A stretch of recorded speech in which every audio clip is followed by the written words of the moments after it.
Dans cette nouvelle vidéo, nous allons commencer à attaquer Flexbox. Alors bien sûr, nous avons changé de dossier. Maintenant ici, nous sommes dans le dossier Step 02. Alors par contre, ce que je ne vous avais pas expliqué, mais vous l'avez sûrement deviné, entre-temps, il y a toujours ici le navigateur avec le fichier du dossier Step 01. Alors je vais simplement fermer le navigateur ici pour tuer le live server. De toute façon, il n'est plus opérationnel ici. Je vais rouvrir le fichier index.html, je vais refaire un clic droit et je vais refaire Open with Live Server. Et maintenant, j'ai bien le fichier correspondant au dossier Step 02 qui s'affiche. Voilà, surtout ne vous mélangez pas les pinceaux. Quand vous passez d'un dossier à l'autre, vous arrêtez l'explorateur et vous relancez Live Server. Comme ça va tout remettre à zéro et vous travaillerez sur le bon fichier. Car si vous ne le faites pas, vous ne verrez pas le résultat attendu. Je retourne dans l'éditeur de code. Je vais ouvrir le fichier style.css. Et maintenant, au niveau du conteneur extérieur, c'est-à-dire de Outerbox, je vais rajouter ici une règle CSS sur la propriété Display et je vais lui donner la valeur Flex. Et j'enregistre. Maintenant, je repasse ici sur l'explorateur et là, nous voyons que le comportement a changé. Maintenant, nous avons des colonnes. Au lieu d'avoir les éléments qui sont superposés, nous avons ce qui ressemble à des colonnes. Je vais faire apparaître les outils de développement avec la touche F12 ici et je vais positionner le panneau vers le bas, comme ça je ne serai pas gêné au niveau de la largeur. Je vais inspecter l'image dans un premier temps. La console, je vais l'effacer comme ceci. Je vais faire revenir ici le panneau CSS. Donc mon image, si je la survole, je vois qu'elle a sa taille 1024, donc elle n'est pas affectée pour l'instant, elle n'est pas comprimée. J'ai l'impression ici qu'elle déborde un petit peu. Peut-être que mon image, c'est peut-être pas le bon exemple. Vous voyez que dans ce cas, alors ce que je vais faire, je vais prendre une autre image. C'est pour ça que j'ai prévu un jeu d'images de taille différente. Alors au lieu de prendre l'image 1024, ici dans la balise HTML, je vais prendre celle qui fait 900 de large. Comme ça me permettra d'avoir plus de souplesse dans la démonstration. Donc ici, je change l'image, j'enregistre. Je reviens et je vois mon image. Donc l'image, elle est bien à l'intérieur ici du contour. Elle ne déborde pas parce que ce qui se produit lors du débordement que nous allons constater est assez compliqué à expliquer. Donc je préfère que dans la situation de base, mon image soit contenue. Si je la consulte ici, au niveau de l'outil, je vois bien qu'elle fait 900 pixels. Donc elle n'a pas été comprimée, elle a sa taille normale. Ensuite, le reste semble distribué par rapport au contenu. Mais justement, lorsque nous avions l'image 1024, je ne sais pas si vous avez remarqué, je vais revenir, tiens, ça je viens de m'en apercevoir, je n'avais pas prévu ça, tiens, je restaure l'image 1024, CTRL S, je reviens ici, donc vous voyez que, étant donné que l'image déborde un petit peu de conteneur ici, vous voyez que toutes les colonnes ont plus ou moins, enfin au moins les trois premières, puisque la quatrième est incompressible, les trois premières ont plus ou moins la même largeur. Mais par contre, si je reviens ici, et si je remplace par l'image qui fait 900 pixels, que j'enregistre, vous allez voir que maintenant, mon image ne déborde plus, et vous voyez que la deuxième colonne a pris un peu plus d'ampleur. Donc il semble a priori comme ça, rien que le fait d'avoir fait l'ajout de la règle display égale flex, donc nous avons ce qui ressemble à des colonnes, et que le contenu, enfin la largeur des colonnes, est plus ou moins distribuée selon l'importance du contenu, puisque la première et la troisième qui ont très peu de texte sont assez étroites, et la deuxième qui a beaucoup plus de texte est beaucoup plus large. Alors la quatrième est un cas spécial, puisque c'est un mot que j'ai créé exprès pour qu'il soit incompressible. Donc là, on ne peut pas compresser ce texte, donc la colonne s'adapte au texte. Mais donc voici la première constatation que nous faisons en appliquant le display égale flex à notre code HTML. À partir de maintenant, je vais afficher les valeurs initiales qui sont créées lorsque nous utilisons le display flex dans les éléments. Ceci est une source de problème bien souvent. Lorsque l'on utilise flex, il y a des propriétés, dès que l'on applique la règle display flex à un élément, il y a des propriétés qui sont appliquées de manière implicite avec des valeurs initiales. Et donc, lorsque l'on n'a pas l'habitude, ça peut être trompeur et source de problème. Alors, dans ce tuto, j'ai décidé de les afficher, d'afficher les valeurs initiales, c'est-à-dire que je vais mettre des règles qui sont utilisées par défaut. Donc le fait de les mettre, ça n'aura aucun effet puisqu'elles sont déjà utilisées par défaut, mais ça aura un avantage que vous allez les voir dans le code. Je pense que ça imprimera chez vous et après avec l'habitude, les utiliserez plus si vous n'avez plus besoin de les afficher, mais ça permet de mieux comprendre les choses. Je vais ici au niveau de l'élément OuterBox, là où j'ai créé mon Flex Container, c'est comme ça qu'on les appelle, en utilisant la display Flex. Je vais rajouter ici deux lignes comme ceci, deux propriétés. Ce sont les propriétés Flex Direction et Flex Wrap. Et ici, j'ai volontairement rajouté ce commentaire valeur initiale, c'est pour bien vous faire imprimer, pour bien vous montrer que ces deux lignes-là ne sont pas indispensables, puisqu'elles existent par défaut. Ce sont des valeurs implicites, des valeurs initiales. Elles sont appliquées dès que vous déclarez un élément flex, et si vous ne les changez pas, elles ont ces valeurs. Mais je tiens à les afficher, comme ça au moins vous allez voir le fonctionnement. Ça, ce sont les deux premières valeurs qui sont appliquées au flex container. Ensuite, je vais introduire des valeurs sur les éléments flex, donc les flex items. Et donc la terminologie, c'est le parent, c'est le flex container. Et les enfants, ce sont les flex items. Au niveau de tous ces éléments ici, alors pour aller plus vite, je vais sélectionner cette chaîne ici, je vais faire CTRL D pour les sélectionner tous. Et je vais faire fin, comme ceci. Je vais faire entrée. Voilà, donc je suis positionné sur la deuxième ligne de chaque élément et je vais faire coller cette ligne ici. Donc la propriété s'appelle flex et par défaut, elle a les valeurs 0, 1, auto. Alors on écrira ces valeurs plus tard. Encore une fois, j'ai mis ici le commentaire valeur initiale. Cette ligne n'est pas indispensable, mais en la mettant en évidence, ça vous permet déjà de constater qu'elle existe. Et ces propriétés, ensuite, on va les étudier plus en profondeur, mais je les exprime en valeur par défaut. Voilà. On va présenter brièvement ces propriétés, mais bien sûr, on y reviendra plus en détail plus tard. En premier, Flex Direction va représenter dans quelle direction nos éléments flex sont positionnés. Donc si nous avons row qui est la valeur initiale par défaut et seront positionnés en tant que ligne de la gauche vers la droite, nous pouvons avoir une valeur aussi row reverse qui va inverser les choses. Si nous avons une valeur flex direction colonne, ils seront disposés du haut vers le bas, en fait superposés comme ils étaient au début avant qu'on les convertisse en flex. Et nous avons aussi la variante colonne reverse. Ensuite, Flex Wrap va déterminer si nos éléments, lorsqu'ils ne peuvent plus être comprimés, car nous verrons qu'à un certain moment, quand la taille du viewport change, les éléments peuvent être amenés à ne plus avoir assez de place pour se positionner. Donc, dans un certain cas, on aura soit un débordement, dans le cas par défaut, qui est no wrap, qui ne permet pas de passer à la ligne suivante. Et si nous avons une valeur wrap, ça permettra, dans les cas où l'élément ne peut plus être contenu, de passer sur une ligne suivante. Voilà en gros le fonctionnement, simplifié bien sûr. Ces deux propriétés s'appliquent au Flex Container. Dans la pratique, il existe un raccourci que je vais coller ici pour vous le montrer, comme ceci, qui s'appelle Flex Flow. Et vous voyez qu'ici, je l'ai mis entièrement en commentaire, puisque j'ai mis les valeurs avant, je ne vais pas le répéter. Flex Flow est une synthèse des deux propriétés précédentes, et vous voyez que j'ai les valeurs qui sont affichées d'abord pour la direction, et ensuite pour le wrap. Flex Flow avec les valeurs row et no wrap, c'est exactement pareil que de faire suivre Flex Direction Row et Flex Wrap No Wrap. Je la laisse en commentaire pour vous montrer qu'elle existe. Vous pouvez l'utiliser si le besoin s'en fait sentir, sinon vous mettez les propriétés séparées. Ensuite, au niveau de la propriété Flex, elle va s'appliquer sur les Flex Items, sur les éléments. Cette propriété contient trois valeurs qui peuvent aussi avoir leurs propriétés respectives. La première valeur concerne la propriété qui s'appelle Flex Grow, c'est-à-dire la faculté qu'aura l'élément à s'étendre s'il a assez de place pour le faire dans son conteneur.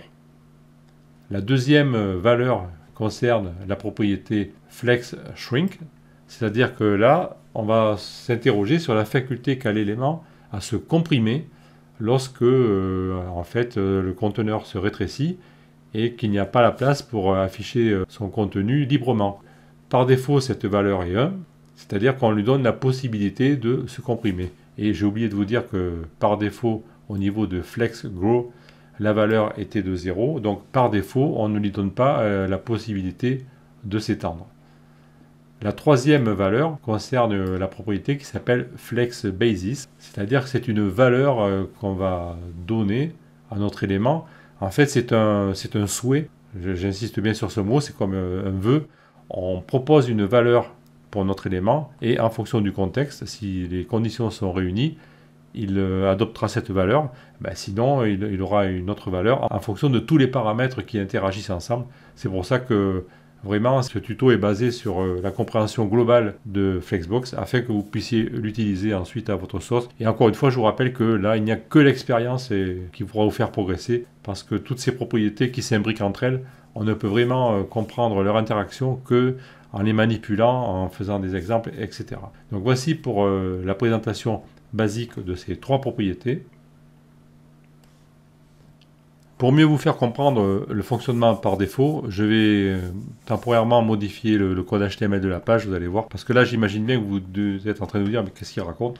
Je retourne dans le code HTML et ici au niveau de cet élément, je vais enlever du texte, une partie de texte. Ici je vais rendre ce mot long en 2 mots et je vais changer l'image, je vais prendre celle qui fait 180 par exemple. Donc là en fait j'ai réduit la taille des contenus. J'enregistre. Je reviens sur l'explorateur et là maintenant vous voyez que le contenu se dispose de cette façon. Il ne remplit plus entièrement le flex container ici qui est matérialisé par le contour noir. Vous voyez que par défaut les colonnes ne s'étendent pas, les contenus ne s'étendent pas. Enfin je ne devrais pas dire colonnes puisque suivant la direction ce sont des colonnes ou des lignes. Mais disons les éléments ne s'étendent pas au-delà de leur contenu.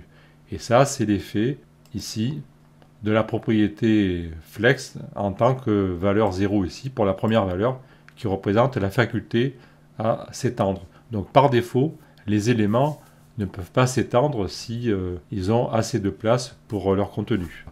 Donc je reviens dans le code, je vais annuler ce que j'ai fait, CTRL-Z, CTRL-Z, CTRL-Z, j'enregistre, je reviens sur l'explorateur, je retrouve mon site comme avant, et maintenant nous allons expérimenter. Nous allons faire apparaître ici, en cliquant sur ce bouton, le Device Toolbar, comme ceci. Et cet outil va nous permettre de faire varier la taille du viewport sans manipuler la fenêtre entière. Donc là, pour l'instant, nous sommes sur une fenêtre assez large. Et nous voyons que, pour le moment, en suivant ce contour ici, tout est contenu dans le Flex Container. Par contre, maintenant, si je réduis la taille du viewport, voilà, je vois qu'à un moment donné, ici, mon image, elle explose du contenu, puisque ici, je vois la limite, l'outline qui est ici, et mon image qui déborde. D'ailleurs, si au niveau du code CSS et au niveau du Flex Container, ici, si je mettais Overflow à Hidden, comme ceci, je vois que mon contenu serait escamoté. Je vois ici que l'image n'apparaît plus lorsqu'elle déborde du conteneur. Donc on a un problème ici de mise en page, on a le contenu qui n'est plus géré à l'intérieur du conteneur. Je retourne ici, j'annule cette ligne. Là j'enregistre, je reviens. Alors premier réflexe, c'est un problème bien connu en responsive design. On pourrait se dire, on va revenir dans le code CSS et au niveau de l'image ici, on va lui dire, tu prends un width 100% par exemple. Donc ça c'est ce qu'on fait couramment pour les images responsives. J'enregistre et si je reviens maintenant au niveau du code, je vois que l'image a été retaillée complètement. Et là, étant donné que l'image avait la possibilité d'être réduite, puisqu'on lui imposait de ne pas dépasser 100% de son conteneur, on s'aperçoit que tout a été recalculé ici et que la colonne numéro 2 a pris de l'ampleur, puisque maintenant, étant donné que l'image ne pose plus de problème, Flexbox est capable de recalculer la taille des colonnes en fonction de leur contenu. Donc ça, c'est un premier élément à prendre en compte. Par contre, si nous continuons à réduire le viewport, à un moment donné, l'image va encore se réduire, je vois le fond qui apparaît, même dessous, en rouge, et à un moment donné, pouf, ça va déborder, c'est l'élément -1, donc la colonne numéro 4 qui va exploser. Et si on interroge l'image au niveau de notre code, on voit qu'elle a une taille de 0 maintenant. Donc c'est pas forcément la bonne solution. Je vais réélargir donc ici, et je vais enlever la propriété width égale 100% de l'image. Alors avant de faire ça, donc retenez bien ici, vous voyez que mon image a pu être réduite, la colonne numéro 2 est très large. Je reviens au niveau du code CSS. Je vais enlever la règle width 100%, suppression, j'enregistre, CTRL S, je reviens sur le navigateur, mon image a repris de l'ampleur et vous voyez que la colonne numéro 2 a été rétrécie. Maintenant, nous allons revenir dans le code CSS et nous allons étudier ce qui se passe si nous mettons la propriété FlexWrap à Wrap au lieu de NoWrap. Donc je vais ici modifier, donc j'enlève le no, et je vais aussi effacer ça temporairement. Voilà, je le fais volontairement, parce que là ce n'est plus une valeur initiale. J'ai mis flex wrap égale wrap, ce n'est plus la valeur initiale, la valeur par défaut. Donc j'enlève le commentaire, comme ça j'espère que ça vous fera bien comprendre le rôle de ces propriétés. Donc j'enregistre, je retourne sur la page, et maintenant vous voyez que on a quelque chose qui s'est passé, c'est que les colonnes 3, 4, 5 sont passées à la ligne. Ici nous avons la colonne numéro 2 qui occupe toute la largeur du conteneur. Et si je réduis encore un petit peu plus le viewport, je vais voir que là ça va pas tarder, hop, ici à un moment donné, l'image va sauter sur une troisième ligne, parce que je n'ai plus la place pour afficher l'image dans l'espace qui reste ici. Cet espace-là sera forcément inférieur à 900. Et si je continuais à réduire la taille de la fenêtre, à un moment donné, je vois que l'image va continuer à déborder, puisqu'elle ne pourra plus être réduite. Et si je continuais, à un moment donné aussi, je vais avoir, voilà, ici, on voit que au niveau de l'avant-dernière ligne, notre fameux mot qui était très long, on voit aussi qu'il explose. Donc je reviens en arrière, comme ceci. Il semble donc à ce stade que la taille des éléments est en fonction de leur contenu. Et c'est un peu normal, en fait, c'est l'application ici de la valeur auto concernant la propriété flex basis. On pourrait ici, encore une fois, réduire la taille de la colonne numéro 2. Je vais le faire, j'efface une partie du texte et j'enregistre. Et vous voyez que si je reviens dans le navigateur, à ce moment-là, maintenant, toutes les autres colonnes vont remonter puisque la colonne numéro 2 a perdu du volume.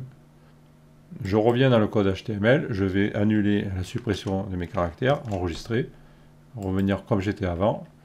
Maintenant, je pourrais faire l'inverse, à savoir agrandir ma fenêtre de façon délirante. Alors, je vais la détacher ici du plein écran. Je vais élargir la fenêtre de mon navigateur en tirant sur les poignées. Alors, il se trouve que j'ai 3 écrans sur mon ordinateur, donc je peux aller très très loin. Et ici, je vais étendre, voilà, là j'ai mis carrément la fenêtre sur 3 écrans. Et ici, au niveau de mon outil Toggle Device Toolbar, là, je vais encore l'étendre de façon délirante. Et là, vous voyez qu'à un moment donné, j'atteins un viewport qui fait 5300 pixels. Donc ça n'existe pas dans la vraie vie, mais peu importe. Et là, si je le déplace, donc vous voyez que maintenant, ma colonne numéro 3, alors je pars de la colonne numéro 1 ici. Donc elle a sa taille par rapport à son contenu. La colonne numéro 2 qui avait beaucoup de texte, vous voyez qu'elle prend tout l'espace disponible. Ensuite, on a la colonne 3. La 4, un mot assez long sans espace, bien elle est insécable. Et l'image, elle s'affiche entièrement. Hop, j'ai décroché. Et si je continue, voilà, je vois ici que j'ai un débordement. Voilà, c'est pas facile à manipuler. Autant pour moi. Voilà, je vois que j'ai un débordement ici. Bon, je pourrais réduire un petit peu quand même parce que là j'étais un peu loin. Voilà, vous voyez que là j'ai mon conteneur, le flex container qui est plus grand que mon contenu, puisque ça déborde. Et là, donc j'ai mes colonnes qui s'affichent dans la totalité. Alors je vais réduire ma fenêtre dans d'une taille raisonnable, parce que là c'était la folie. Voilà, je reviens où j'étais. Donc voici pour une première approche du comportement Flexbox. Alors j'imagine bien que ça peut vous paraître un peu confus, mais moi je tenais à le faire par rapport à un exemple comme ça, parce que vraiment on voit ce qui se passe en fonction de la façon dont on modifie les valeurs des paramètres et aussi en fonction du contenu que l'on met dans notre code HTML.